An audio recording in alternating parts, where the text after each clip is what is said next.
Hollywood is well known for its opulent way of living. However, what happens if that glitz begins to wane? Kim Basinger became well known very fast. However, life was full of tragedy, hardship, and suffering beneath her stunning, gifted, and prosperous facade. A number of tragic events plagued her early years. Her turbulent marriage to Alec Baldwin followed, and the Hollywood spotlight presented a number of fresh difficulties that nearly drove her to her knees. In a startling turn of events, she vanished from Hollywood, leaving her admirers perplexed. Watch the entire film to learn startling, previously undiscovered facts about Kim Basinger's life. On December 8, 1953, Kim Basinger was born in Athens, Georgia, into a family characterized by rigorous discipline and a strong artistic influence. Ann Lee Cordell, her mother, used to be a competitive swimmer, model, and actress. Donald Wade Basinger, her father, was a big band musician before enlisting in the U.S. Army. Kim Basinger was a very shy child, which stands in stark contrast to her subsequent flashy persona.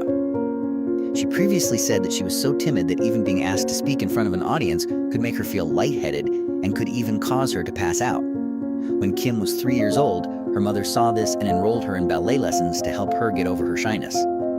Kim's mother continued to encourage her to compete in local beauty pageants as she approached adolescence. Her parents thought it would help her overcome her shyness, not because she loved the limelight. Nobody could have predicted at the time that the girl with wary eyes and a tentative smile would go on to become one of Hollywood's most seductive and influential icons in the 1980s. After appearing on the covers of prominent fashion magazines for 4 years in a row, Kim took a dangerous and disturbing move in 1976. With the goal of becoming a real actress, she left behind a secure modeling job and relocated to Los Angeles. Her Hollywood beginnings were everything but glamorous. She appeared briefly as a guest star in well-known TV shows like Charlie's Angels and McMillan and Wife. Notably, she once received an offer for a recurring role in Charlie's Angels, which was a dream come true for many young actresses.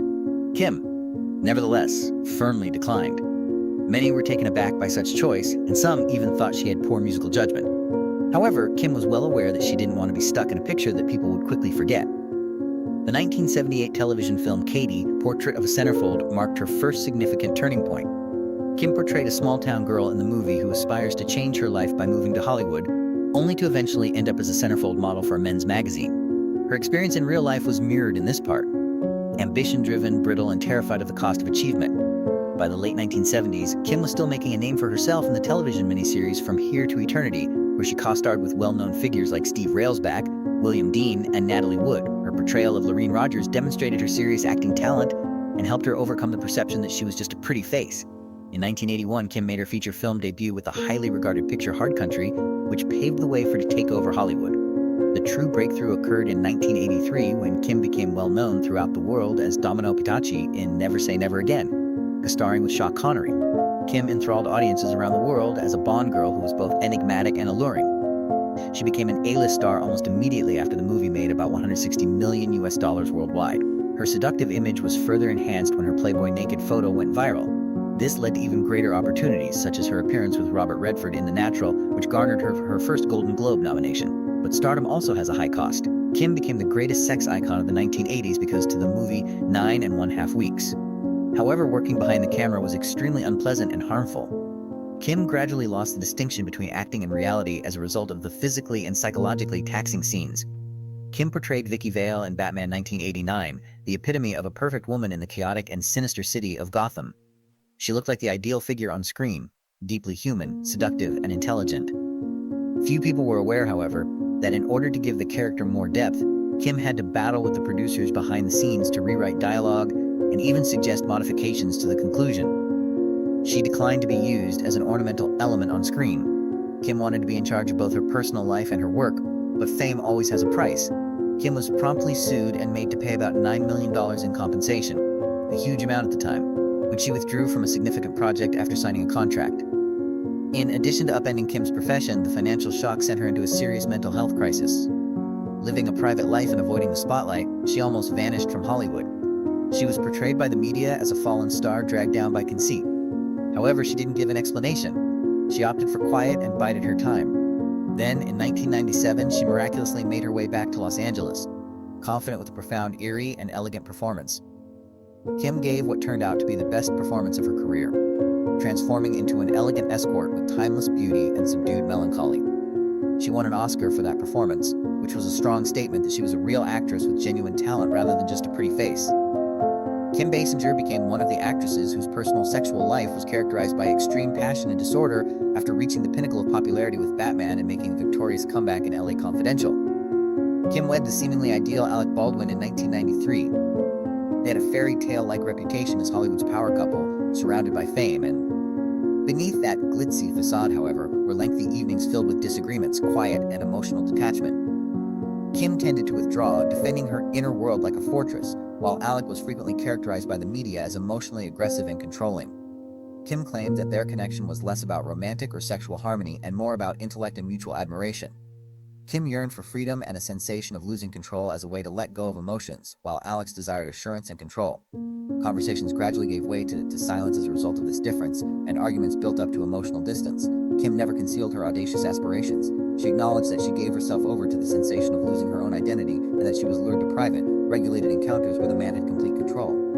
This was not your typical sexual want. Similar to the relationship shown in 50 Shades of Grey, Kim wanted to investigate role-playing and the feeling of being subjugated.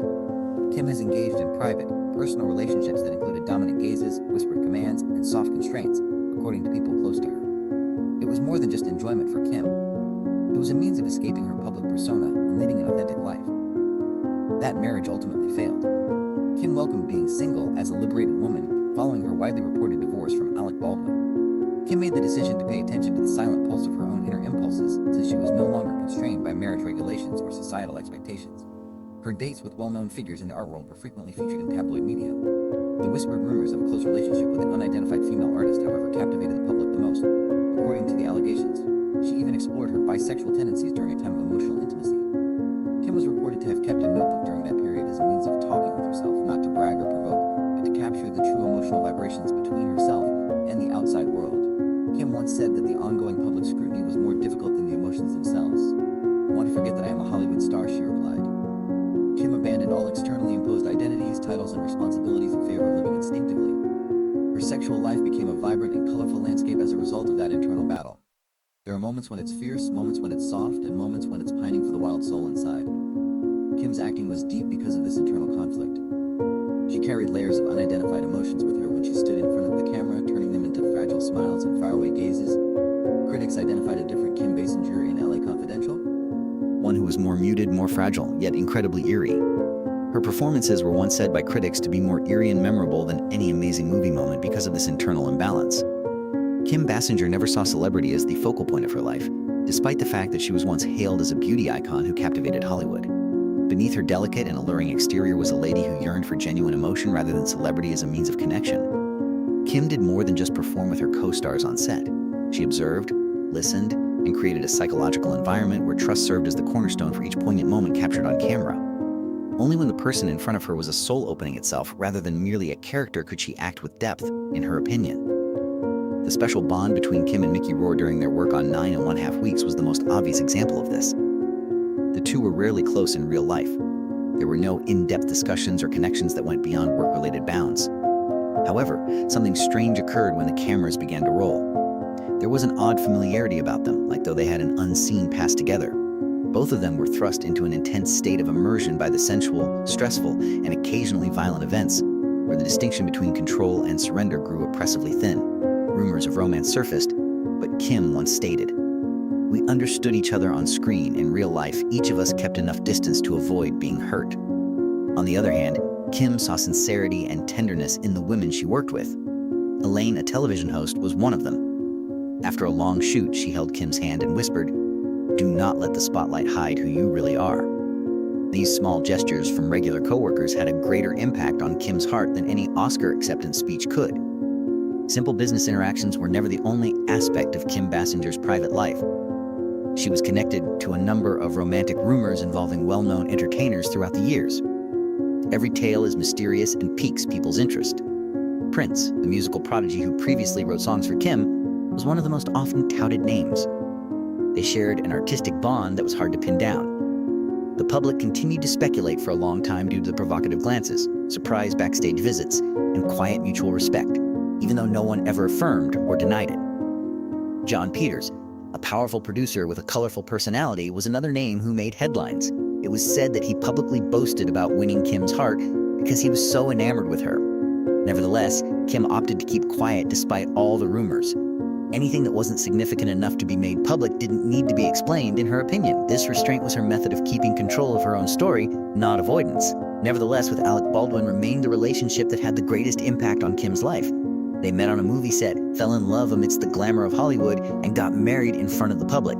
They went through the highs and lows of their personal and professional lives together. However, disagreements grew over time, transforming affection into drawn-out disputes and taxing court cases. In the end, the marriage failed because the couple could no longer communicate with one another, not because of animosity. Kim once said, "There is no resentment. We are simply two people who no longer speak the same language." After the separation, they maintained the necessary respect to raise their only daughter together. After all the noise, heartbreak, and glamour that once surrounded her life, Kim Basinger ultimately chose a different path. She found peace beside Mitch Stone, a man who does not belong to the spotlight. Without fame, without ambition, and without lavish parties, there are only quiet mornings, soft music playing in the house, simple conversations, and the feeling of being truly herself. To the world, it may look like ordinary happiness, but for Kim, it was the bravest choice she spent a lifetime learning how to make. As she entered her 70s, Kim no longer appeared frequently in film projects or headline-making Hollywood events. Yet her magnetism never truly faded. Time did not take away her glow. It simply made it deeper and more subdued. From the cold and intensely sensual